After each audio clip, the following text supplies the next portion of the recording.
Elon Musk avance à grands pas sur le Neuralink et sa puce connectée. En quoi ça vous concerne?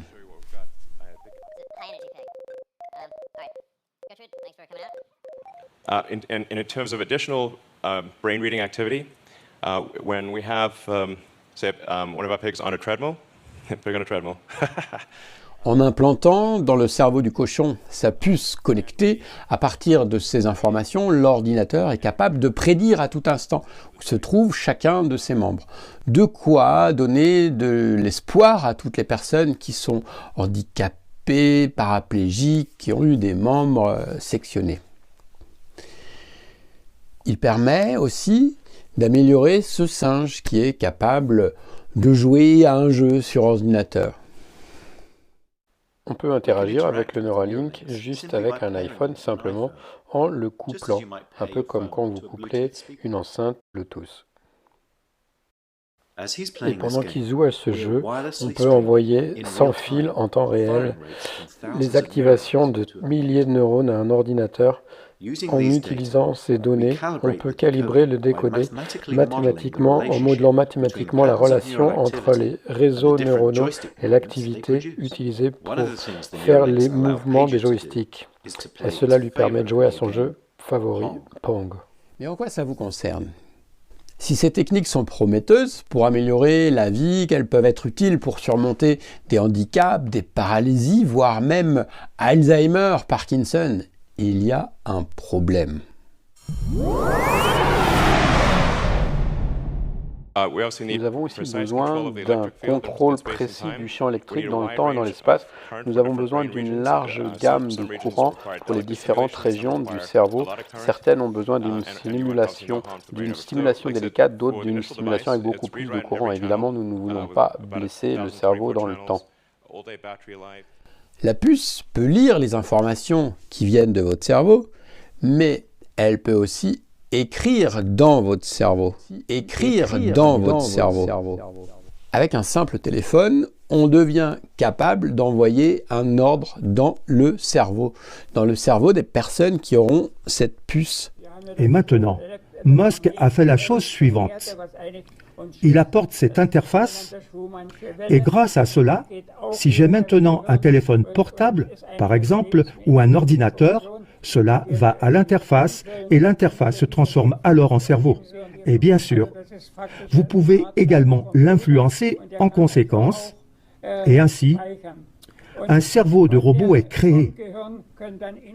Mais qui est cet homme ? C'est un docteur, un scientifique allemand de renom qui a à son actif une nombreuse liste de publications. D'ailleurs, l'article dont il parle, je vous l'ai mis en lien si vous parlez l'allemand. Sinon, avec votre puce, vous pourrez apprendre l'allemand en quelques secondes et vous pourrez comprendre en détail ce qu'il dit. Et donc, si on peut contrôler un cerveau avec un simple smartphone, que pourrait-on bien lui permettre de faire?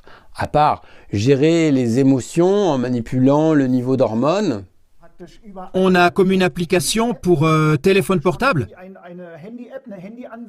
Et ensuite, on peut en pratique influencer la conscience, etc. C'est très dangereux. Oui. Et vous pouvez même, si quelqu'un téléphone, influencer la conscience par le biais du téléphone portable. Vous pouvez donc manipuler comme vous le souhaitez et guider réellement la personne, ou même lui donner des instructions pour qu'elle tire sur quelqu'un par exemple, ou qu'elle fasse ceci ou cela. Il est alors en fait un tenu en laisse par la digitalisation, si je peux le présenter ainsi. Transformer l'homme en robot. Cela même pourrait se faire à distance. Une autre entreprise d'Elon Musk qui s'appelle Starlink a obtenu le feu vert de la FCC, c'est l'autorité américaine chargée de la communication, et la FCC lui a accordé l'autorisation pour le déploiement d'une première tranche de 2824 satellites supplémentaires en basse orbite. 3, 2, 1, ignition.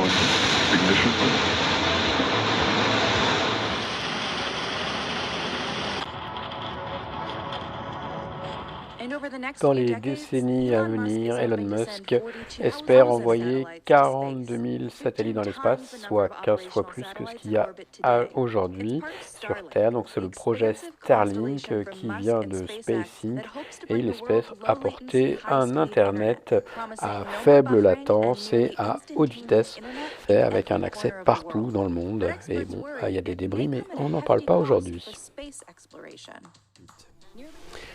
Avec, à terme, une promesse d'une vitesse de téléchargement de l'ordre du gigabit et un déploiement partout de 12 000 satellites. Idéal pour contrôler des cerveaux, car cela demande pas mal de puissance et de bandes passantes. Je vous ai dit en début de cette vidéo que ça vous concernait, évidemment que ça vous concernait. Et ça vous concerne bien plus que vous ne le pensez, puisque vous allez avoir une décision à prendre avant la fin de cette vidéo. Dès lors, quel scénario envisager, quel scénario va se dessiner pour la Terre? Scénario 1, surveillance totale. Alors, je rentre peut-être que vous allez penser que je suis complotiste, mais cela permet une manipulation de l'opinion publique à grande échelle, ça permet une perte de contrôle sur la technologie, une diminution des emplois. Mais est-ce que je ne suis pas en train de divaguer ou de passer du côté obscur du complotisme? La Chine, par exemple, depuis quelques années, distribue des bons et des mauvais points à ses citoyens. Un système de crédit social basé sur la surveillance des réseaux sociaux et des caméras de surveillance intelligente permet de restreindre les droits des individus, les accès au transport, à des prestations sociales, à l'emploi et au crédit.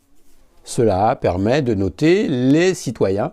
Par exemple, si on souhaitait rendre la vaccination obligatoire, réserver certains commerces, certains endroits à ceux qui sont vaccinés, une telle puce connectée, ce serait une véritable aubaine et ce serait la suite logique de nos traceurs numériques qu'on a déjà presque tout le temps avec nous.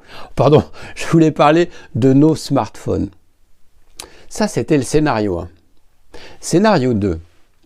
Scénario 2, c'est la digitalisation de l'être humain et cela nous apporterait prospérité, santé, confort, immortalité. Améliorer l'être humain, c'est ce que veulent les transhumanistes pour ne pas se faire dépasser par les intelligences artificielles. D'ailleurs, c'est l'une des craintes de Elon Musk. Vous voyez ce qu'il dit ? Il rêve d'une symbiose entre l'homme et la machine. Est-ce que notre avenir, c'est de fusionner avec des puces de silicone avec nos smartphones? Mais finalement, qu'est-ce qui va déterminer notre futur? Notre futur individuel, il est d'une certaine mesure de notre propre choix, de notre propre liberté, mais l'ensemble des pensées et des émotions de tous les autres individus influe sur l'émergence d'un scénario plutôt qu'un autre. Et avec ce qui s'est passé ces derniers mois... Et tout m'incline à penser qu'en fait, ce qui s'est passé, c'est qu'il y a eu un coup d'arrêt porté à la logique qui nous conduit au transhumanisme. Donc de toute façon, on allait vers le transhumanisme. Simplement, je dis que le virus a porté un coup d'arrêt à cette logique, parce qu'en fait, ce qu'il a fait, c'est que il nous a mis clairement en évidence qu'il y avait une volonté puissante de nous y emmener, comme si le transhumanisme était en état de panique, comme si nous étions des grenouilles qui, au lieu de cuire à feu doux sans se rendre compte de vers où on allait, s'étaient mises à cuire à feu tellement rapide qu'on va sauter en dehors de la casserole. D'accord ? C'est-à-dire que il y a tellement une obsession dans cette dictature sanitaire et cette obsession de vaccination que c'est très louche. C'est-à-dire que ce virus, il fait pas tellement de morts, il y a des traitements, on aurait pu le gérer en ne confinant pas la population, mais simplement en protégeant les vieux. Et non, on arrête toute l'économie, comme par hasard, il y a une crise financière, donc on voit bien le lien entre le virus et la finance. On voit bien que, et en plus ça n'est pas caché, c'est pas un complot, puisque la haute finance, via Christine Lagarde, via le Great Reset, le projet de grande réinitialisation, etc. Rien n'est caché sur les buts de la mondialisation en cours, puisque cette mondialisation, elle ne peut se faire que via un contrôle numérique de la population. Or, le virus apporte l'opportunité de réaliser ce contrôle numérique. Et donc, le projet transhumaniste, qui au départ ne se voyait pas, Mais aujourd'hui, la population de base se rend compte de ce qu'on veut l'emmener vers quelque chose qu'elle ne veut pas. Donc d'après Philippe Guillemant, ce physicien, le futur dans lequel on avait l'impression de tous laisser embarquer, ce futur où on allait tous avoir une puce dans le cul, dans la tête, eh bien, peut-être bien qu'il est en train de s'éloigner. Et là... Donc si vous voulez, cette résistance va forcément se traduire par une partie de l'humanité, je pense à une partie des Français qui vont refuser de vivre comme ça. Alors que s'il n'était pas arrivé, cet événement, petit à petit, ils auraient été amenés à se laisser piéger dans cette logique. Et là où on a besoin de vous, je vais vous préciser pourquoi. Si ce qui se passe depuis quelques mois, c'était le signal pour sortir de notre stupeur, pour nous poser enfin la question, mais qu'est-ce donc qu'être humain ? Qu'est-ce que je suis ? Qu'est-ce que je veux ? Est-ce que je suis censé ? Est-ce que j'ai envie de devenir un super ordinateur ? Ou alors un bon petit soldat ? La question que je vous pose, c'est avant d'améliorer l'être humain, prenons la mesure de ce que nous sommes. Apprenons à nous servir de ce qui est déjà en nous. Plutôt que d'inhiber nos émotions, apprenons à les lire. Apprenons à les comprendre, à nous en servir. Plutôt que de vouloir gérer et éliminer notre stress, apprenons à l'écouter. Apprenons ce qu'il a à nous dire. Tu es important. Nous sommes tous l'eau d'un même océan, et toi, en tant que goutte, tu as ton rôle à jouer en tant que goutte d'eau, dans la direction collective que prendra notre humanité.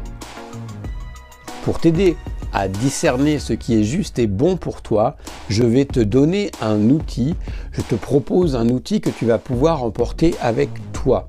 Et promis, tu n'auras besoin ni de SmartLink, ni de smartphone, juste besoin de toi. Tu es prêt ? Pour évaluer tes choix, savoir ce que tu veux vivre, tu dois t'en remettre à toi, plonger en toi. Je ne parle pas de ton cerveau ni de ton mental. Je te demande d'écouter ce qui est grand en toi, ce qui jamais ne sera objet d'une modélisation. Je parle de ta conscience, de ton âme, de ton cœur. Voici comment tu vas pouvoir faire. Pose une main sur ton cœur. Tu peux le faire maintenant. Pose une main sur ton cœur, ferme les yeux et chaque fois que tu seras face à un enjeu d'importance, pose-toi cette question toute simple. Quelle vie je veux ? Quelle vie je veux pour moi ? Quelle vie je veux pour mes enfants, pour mes parents ? Quelle vie je veux pour mes proches ? Quelle vie je veux pour la Terre ? À l'écoute de ta conscience, à l'écoute de ton âme, en écoutant ton cœur, tu feras surgir la lumière en toi. Ta lumière fera loi pour toi. Ta lumière fera loi pour toi.